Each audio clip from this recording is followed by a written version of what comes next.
The Bronx DA's office is taking a major stand by not prosecuting cases unless the arresting officer comes in for an interview. Yes, Tom, shots rang out here early this morning as hundreds of people made their way to work. 11 people were hit. It all happened right here in the shadow of the Empire State Building. And police are saying that this was a random attack. The victim was just walking down the street when she was stabbed in her stomach.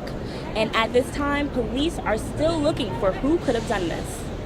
We're on Eastern Parkway in Brooklyn for the annual West Indian American Labor Day Parade. We're completely immersed in the culture here, from the music, the food, the costumes, the people. And by the way, there's 3 million of them here. We walked through the crowds earlier, spoke to some of them. They're excited, they're going crazy, they're dancing, and they have a lot to celebrate today. The Boys and Girls Club set up a real-life obstacle course to symbolize all of the obstacles that they face every day in order to make it through school.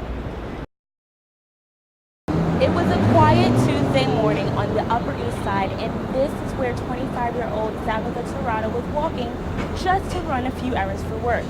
But the quiet of that morning was broken by screams for help when a mentally ill homeless man attacked her without warning. And then when I looked down, because I was grabbing my stomach at this point, that's when I saw the blood and I realized that it wasn't he didn't just punch me, it was a stab wound. It was a close encounter 25-year-old Tabitha Tirado won't soon forget. But by the time I realized he's too close for comfort, I see his hand goes up and then I feel like stinging in my eye. The incident landed Tirado in the hospital for 4 days, with many wondering just what kind of person had done this. This is the kind of stuff you would expect at 3 o'clock in the morning coming home from a bar, not at 10:30 a.m. doing a work errand. The man believed to be responsible, Curtis Forteau, was not found until the next day. Until then, the Upper East Side neighborhood was on edge. Also on edge that day was Tirado's mom, Alicia Arroyo, after receiving the call no parent ever wants to receive. When I got up here, my husband tells me that my daughter he said Nina was stabbed, and I just collapsed.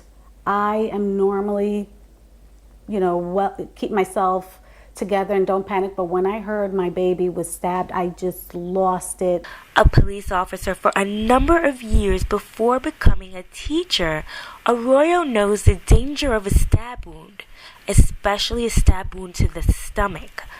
But she says in that moment, she wasn't thinking as an officer.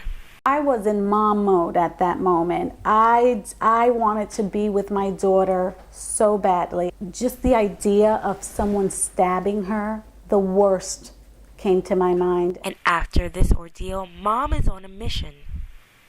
I don't want another mom, another daughter, another sister.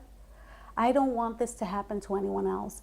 There is no reason why this individual was roaming the streets without oversight, without supervision. The man who allegedly stabbed her daughter has a long rap sheet and mental health issues. And Arroyo is calling for a reform to Kendra's law to keep mentally unstable people like Curtis Forteau from falling through the cracks. I expect the politicians to do their job, and I think it wasn't done. And Arroyo won't rest until some type of reform emerges to keep this from happening again. I pay my taxes, my daughter pays her taxes. I served my country, I served my city, now I'm a teacher and serve this community. All I want is for my children to walk the streets, be able to walk the streets and be safe. Rhonesha Byng, News 4 New York. We reached out to the NYPD regarding this policy, and they have not returned our calls for comment.